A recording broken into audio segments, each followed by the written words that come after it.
Have you ever just stopped and wondered, what is actually going on inside the mind of someone who holds racist beliefs? I mean, what do they truly think that makes them discriminate against others? Today, we're going to tackle this question, and we're going to do it with complete clinical objectivity. We are literally deconstructing the psychology of racism, layer by layer, relying strictly on decades of rigorous scientific research and historical data to figure out the actual mechanics of prejudice. Well, here's a massive cognitive dissonance hook for you. They rarely see themselves as villains. Instead of viewing themselves as evil or overtly malicious, individuals with deep-seated biases genuinely believe they're just being realistic.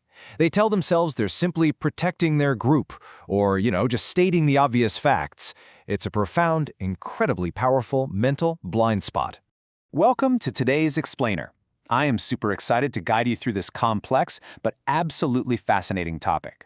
Today, we are putting on our researcher hats to examine the exact intersection of cognitive science, psychology, and history. We want to see how the human brain processes and sometimes completely twists information about race. We aren't here to take political sides. We're just here to look at the hard data, understand the mechanisms, and empower ourselves with knowledge. Okay, let's dive right into this. Here is our roadmap. We'll start off by looking inside the racist mind, followed by the psychology of prejudice. Then we'll examine the invention of race, the modern landscape, and we'll wrap it all up with unlearning the bias. Section 1. Inside the racist mind. Normal brain processes, twisted application. So, decades of research show us that racism usually isn't about some cartoonish mustache-twirling evil. Actually, it's rooted in completely normal brain processes that just get severely twisted by culture and personal experience. Biased individuals don't typically walk around feeling a burning, intense hate every single second of the day.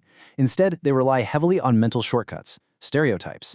Research shows these shortcuts often stem from personal insecurity, a lack of empathy for outsiders, and a highly defensive need to protect their own group's image. People basically project their own fears onto marginalized groups, like buying into the false, harmful idea that Black people are lazy or dangerous. They use these prejudices as quick, deeply flawed ways to navigate a super complex world, convincing themselves that it's all just common sense. Section 2. The psychology of prejudice. Diagnosing the mental framework. To properly diagnose this mental framework, a huge piece of the puzzle is social identity theory. Back in the 1970s, psychologist Henry Tajfel developed this theory to explain the totally natural human tendency to divide the world into an us and a them. We inherently do this to boost our own self-esteem and favor our in-group. But here's the absolute kicker. When the concept of race is added into this built-in mechanism, especially heavy historical divides like black versus white, that standard, everyday categorization turns into very real, very dangerous prejudice. And this brilliantly illustrates our next concept, social dominance orientation. This is a recognized personality trait where people actually prefer strict social rankings. They literally look at societal inequality and see it as completely normal or even beneficial. It perfectly explains why some folks believe so deeply in hierarchies. The entirely false idea that certain groups, like white people, are just naturally superior in intelligence or work ethic, while others simply aren't. Closely linked to that is right-wing authoritarianism. People who score high in this specific area crave strict order. They intensely fear outsiders, constantly viewing them as existential threats to their everyday way of life. They genuinely need clear social hierarchies just to feel safe. So, under the right conditions, this intense, driving fear of the outgroup makes people highly prone to discriminatory and racist beliefs. It essentially acts as a psychological defense mechanism against a rapidly changing world. Section 3. The invention of race. A historical exploitation. Zooming out for a second, history reveals something absolutely wild. The whole concept of race as a fixed biological hierarchy is a surprisingly modern invention. Look, before the 1500s, human prejudices for sure existed, but they were based on religion, tribe, or culture. It wasn't until the 1500s, driven directly by European exploration and the transatlantic slave trade, that biological race was literally invented just to justify economic exploitation. By the 1700s and 1800s, this evolved into scientific racism. Early scientists and psychologists actually participated in formally ranking white Europeans at the top and Black Africans at the bottom. This wasn't some fringe conspiracy theory. This shaped global laws and science for centuries. And tragically, that historical framing paved the way for some absolutely devastating systemic extremes in the 19th and 20th centuries. In the US, you had Jim Crow laws from the 1890s all the way to the 1960s, enforcing legal segregation and horrific violence specifically against Black Americans. Over in Europe, from 1933 to 1945, Nazi Germany weaponized that exact racial pseudoscience to carry out the Holocaust. And from 1948 to 1994, South Africa maintained apartheid, an entire brutal legal structure of racial separation. The chilling takeaway here? During these dark periods, it wasn't just fringe extremists committing these acts. Totally ordinary people participated, simply because the societal power structures actively rewarded in-group loyalty and brutally punished any sense of empathy. Section 4, the modern landscape. Let's look at the global data and demographics.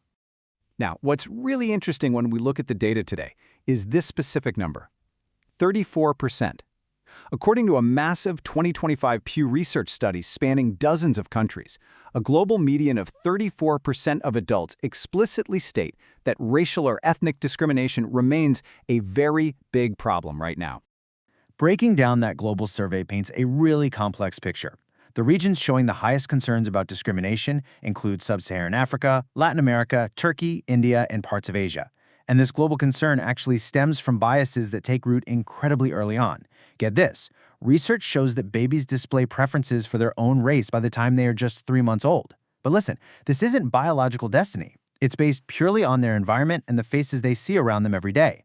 Those early, innocent biases then grow over time, fed by family dynamics, media representation, and living in segregated spaces. Finally, Section 5, unlearning the bias, the prognosis, and the cure. Let's move to how this all builds into some genuinely empowering news from the scientific community.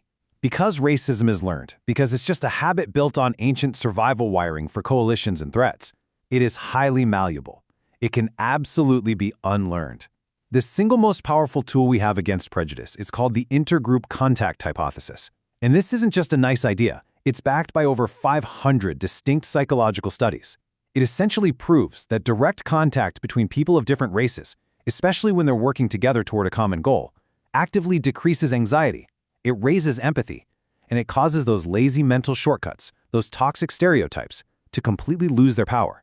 Bringing people together directly short-circuits that primitive us versus them mechanism in the brain. And we have the hard numbers to prove this works. Data from Project Implicit in the United States shows a truly remarkable 26% drop in implicit anti-Black and pro-white bias from 2007 to 2020. This dramatic, measurable shift is attributed directly to changing societal norms, much greater awareness, and increased intergroup contact. The data literally proves that the landscape of the human mind can and does shift. So, the absolutely crucial point here is this. We can actively weaken the structures that feed racism through a few very specific, evidence-based steps. On an individual level, there's prejudice habit-breaking training, which actually teaches people to catch and consciously replace their biased thoughts right in the moment. On a broader, systemic level, enforcing desegregation policies naturally increases that vital intergroup contact we just talked about. And finally, building diverse educational systems and fundamentally fair institutions actively dismantles those historical hierarchies. At the end of the day, racism genuinely shrinks when we understand it. It is not hardwired into our DNA. It's a malleable habit shaped by history, systems, and twisted brain processes. But ordinary people armed with meaningful contact, awareness, and actual facts are already dismantling it.